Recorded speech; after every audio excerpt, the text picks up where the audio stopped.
Namaskar. There was a request from a subscriber to record a video about depression. Depression is considered to be a plague of 21st century.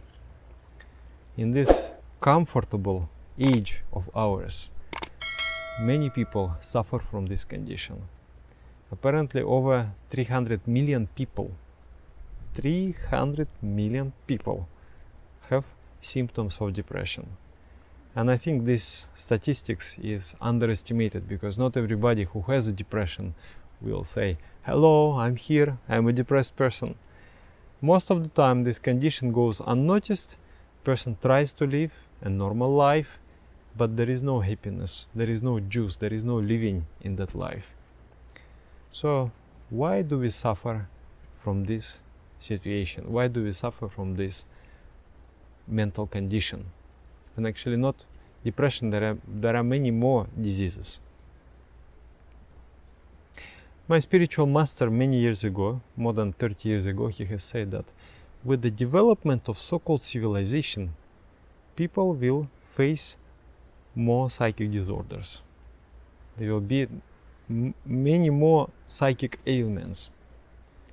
Because when technology develops, when knowledge develops, human beings face many intellectual challenges and many challenges in the psychic realm. Actually, we moved from the physical realm to the psychic realm. We didn't notice, but it has happened. 100 years ago, we were laboring. Most of the humanity, 99%, they were doing some agricultural labor or military labor, whatever, but it wasn't really on the physical plane. It was not psychic at all. There was no education. There was no psychic. The knowledge was not available. The books were not available. And now we have moved. The machines, the tractors, they have moved us away. We are not doing anymore. We are not weeding the crops. We have moved. We have become more psychic. And nowadays the thinking machines, the intelligent machines, they are removing us from the intellectual sphere also. And we will have to move towards the intuitional sphere. It is estimated that within 2 years, many professions will disappear and many professions will appear. And now what is necessary, instead of hard skills, we need to develop soft skills, creativity, intuition, the ability to adapt to the changing circumstances. So this is our situation. We have moved from the physical sphere to the psychic sphere, and we are moving towards the spiritual sphere. Of course, we are also changing. It's not that civilization is moving somewhere, but I'm stand still. It's not possible.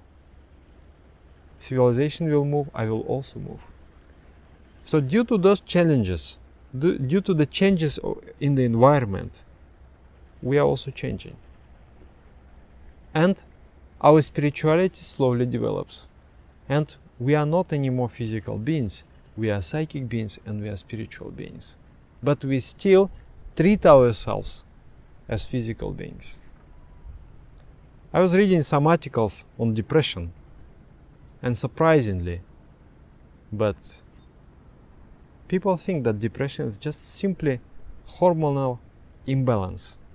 And the treatment of the depression is the treatment of that hormonal imbalance.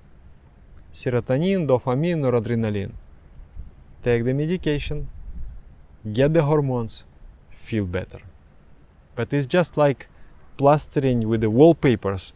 You are hiding the big hole in the wall of your house. Because the reason for the depression is not on the physical level. It is on the psychic level, on the spiritual level. But till now, we are not recognizing those needs.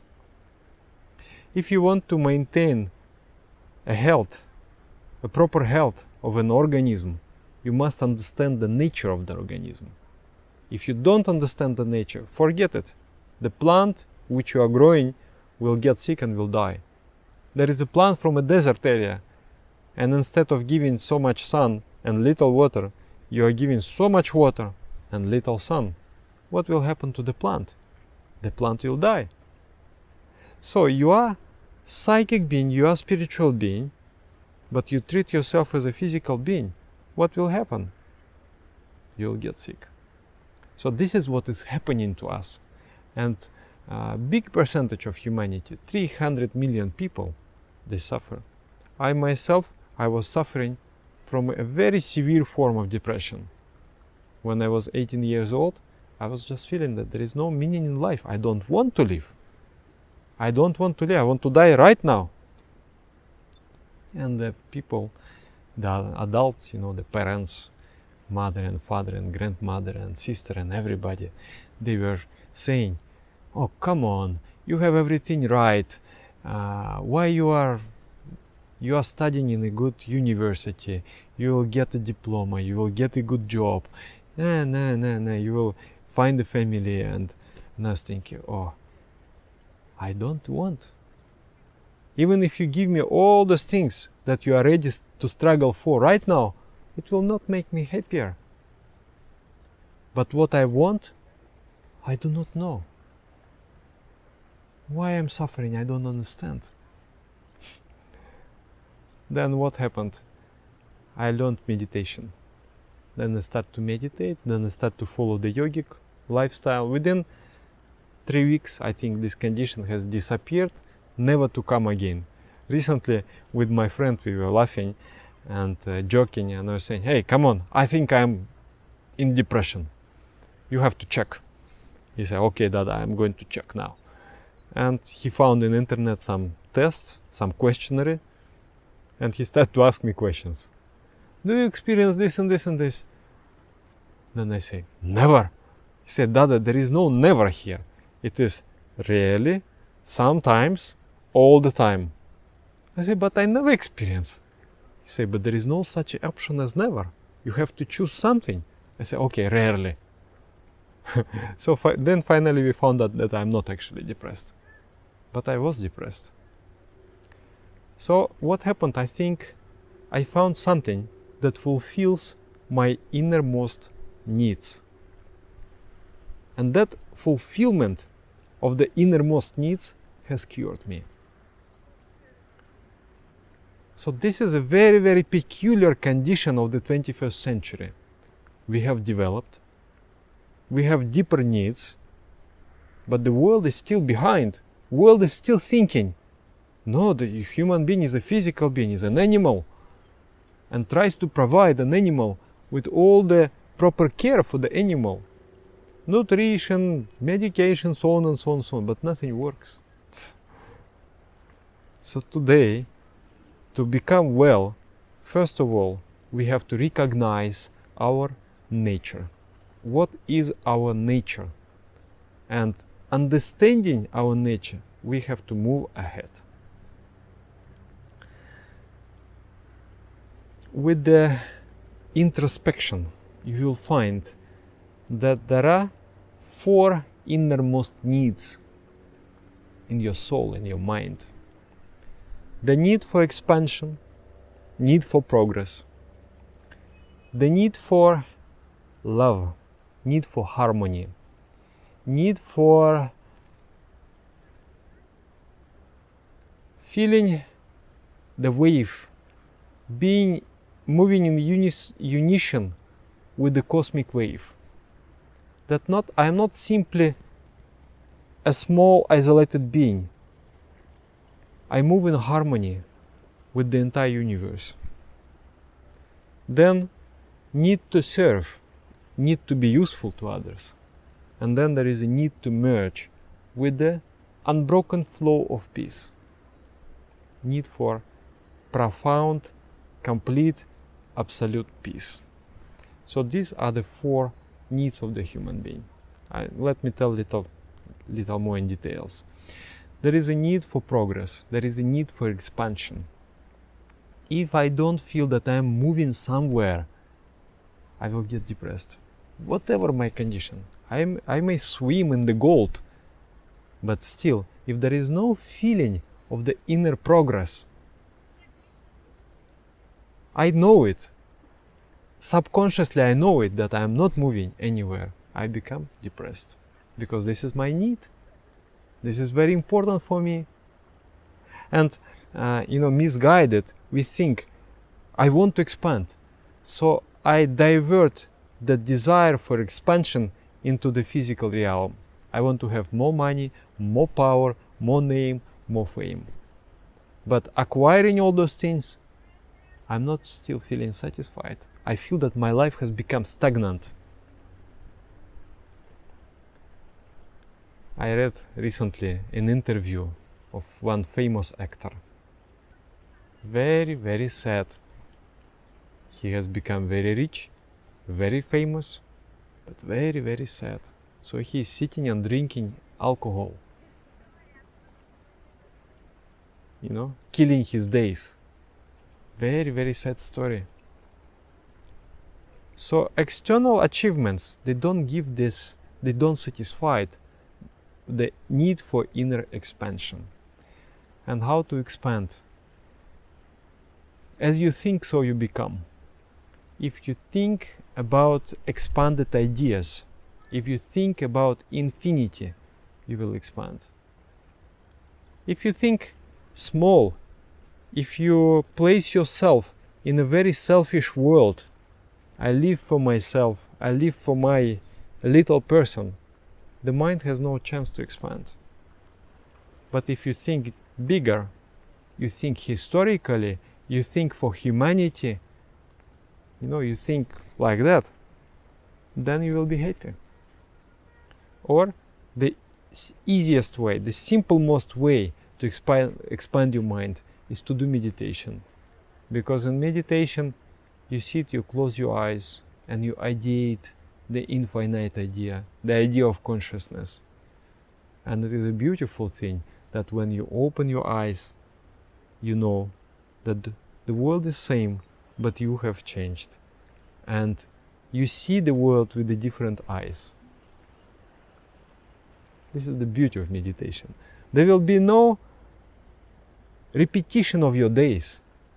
There will be no feeling that I'm living this day over and over and over again. There will be feeling of this novelty. Every day is new. I experience the wonder of this ever new. The God, the Supreme Consciousness, in Sanskrit, one of the name for God is Abhinava. Abhinava means ever new. And it is an interesting thing that, every experience, we get bored. You experience something, you love something, but after some time you feel, oh, it's okay, it's enough of it. I don't want it anymore. But with the spirituality, it's very different. If you experience even a little bit of spiritual realm, every second is new. It cannot be repeated. And you can never get bored from the spiritual experience. So the most way to fulfill this need is to simply do meditation. And then think bigger. Think that you have a mission in your life, and then you have to leave the imprint in the human history, in the human society. Think bigger and bigger. What can I do? What can I do more? Let's say, if I die, then what will be my heritage? What do I want to leave behind? Is it that I live my life, that I live and eat and die? Or I want to leave something behind? So that is the greatness. It is said that Brihadechanam pranidhanam cha dharma. To search for greatness, to establish yourself in greatness, take shelter in the greatness, is human nature. The next one, it comes from expansion. When the mind expands, you start to feel the will of the universal consciousness. You start to feel that, yes, I am a small human being, but I have a very important role to play in the history. Maybe it is just a sweeping the floor, but I'm not sweeping the floor. I'm actually saving the humanity. It is a part of the bigger picture. So when you feel isolated, when you feel small, it is against your nature, because our nature is spiritual. Our nature is consciousness.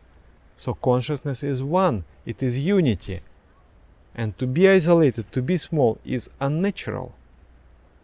So once you start to feel this unity, when you feel this, you are moving in unison, you are coinciding with the cosmic wave, it gives you a special sense of inner bliss. It's fantastic, actually. I remember one time I need to do my job. I need to teach someone meditation. But to teach that person meditation, I had to sit in the bus for 12 hours and drive across the border of the country and go to the different city. But I thought, well, this will change the life of that person. Let me go. But of course there was this resistance in my mind. I thought, oh, it's only one person, why should I go? Maybe this person will not continue with his meditation. So there was a struggle inside. The mean portion of myself and noble portion of myself. Struggling, fighting. So due to that fight, the expansion occurs in the mind. So the noble portion wins, and I sit in the bus. So when sitting in the bus, at one moment I felt a very interesting state of bliss. There was a stop, I came outside, and there was a sunset, and it was so extremely beautiful. Everything was in a proper place. Even the mosquitoes, they were part of that cosmic harmony. And I just felt that sitting in this bus is just like the best place in the universe. I just felt I am doing exactly what I am supposed to do. It's just when you find your destiny, when you find your meaning, this is the feeling you get. So find your meaning. Don't get satisfied with just earning the money. You have to find the meaning, something meaningful that you do. And then the third is that when you do something meaningful, you are feeling useful to others. This feeling of usefulness is very important. If you made your life in such a way that you need nobody and nobody needs you, unconsciously you know it. You know that you have become a meaningless person. Your life is meaningless. And so there is no meaning. You cannot cheat the nature. You have to be for others. Only then you will feel happy. This is how we are. This is how we made. And this is our transpersonal nature. From personal to transpersonal. Personally, we are very small. But transpersonal means we have overcome the borders of the personality. And other people's interests have become our interests. That means the consciousness has expanded. When I live only with the needs of this little body, means there is the zero expansion of consciousness. Zero usefulness. You work only because you need to earn, but you don't radiate from your inner heart. You don't radiate this giving. You want to give something. So cultivating the habit of serving others is also very important for psychic health. Be useful. Be useful. Try to be useful. Even you give one apple to somebody, go to the city, and if you give, you're useful for that person. And then there is a fourth one, the desire for infinite peace. When you cultivate these three, the expansion of the mind, the harmony with the cosmic wave, and serving to others, then you establish yourself in the profound peace. You will have this inner sense of peace. Just like my grandmother. She was, she was a religious person. I cannot say she was educated, but she was a very good person. And when dying, she was very, very peaceful. Her entire life she was trying to serve other people. She made the meaning of her life is to help others. So that is the feeling. You establish yourself in peace. So depression comes when we ignore our nature. And our innermost nature is the spiritual nature. The entire code of spiritual practices is to cultivate this spiritual nature. In my own experience, I say that my condition, my depression has disappeared and now I don't understand why I was depressed. I don't understand at all, because there is no reason. The world is beautiful, it's fantastic. So try to change your habits, try to change your lifestyle, and most importantly, try to change the goal of life. What is the meaning of your life? Try to do something to expand your consciousness. Try to find the mission in your life. Thank you very much. Namaskar.